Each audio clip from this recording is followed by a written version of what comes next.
السلام علیکم۔ نصرت اللہ والا، یہ ہے جناب روڈ اسکیم 33 کا، جو کہ جمالی پل سے آ رہا ہے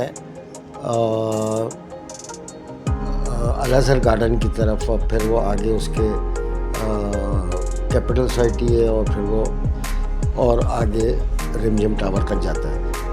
تو عرض یہ ہے کہ یہ پانی آپ دیکھ رہے ہیں کہ یہ آگے چوک آتا ہے، وہاں سے یہ پانی پہلے تو اس روڈ پہ جمع تھا سوا مہینے سے، اور اب مزید یہ 4 دن پہلے ایک اور پائپ لائن ٹوٹی ہے، تو اب یہ اور پانی جو ہے آ رہا ہے۔ غازی گوٹ کا وہ چوک کہلاتا ہے وہ جگہ، وہاں آپ آگے آئیں گے چوک پہ تو آپ دیکھیے گا اب پورا روڈ جو ہے اس سے متاثر ہے۔ یہ 4-5 دن پہلے مزید لائن ٹوٹی ہے، اس سے پہلے سوا مہینے پہلے یہ لائن ٹوٹی ہوئی تھی رمضان سے پہلے سے۔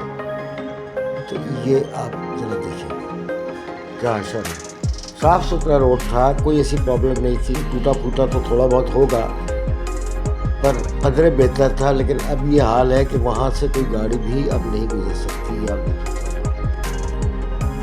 پورا روڈ کا برا حال ہو گیا، پوری گلی وہ روڈ تو ٹوٹا ہوا ہی ہے، اب یہ جو چوک تھا یہ بھی پورا تباہ حال ہو گیا، کوئی پوچھنے والا نہیں ہے، کوئی پوچھنے والا نہیں ہے، بہت برا حال ہے پورے علاقے کا۔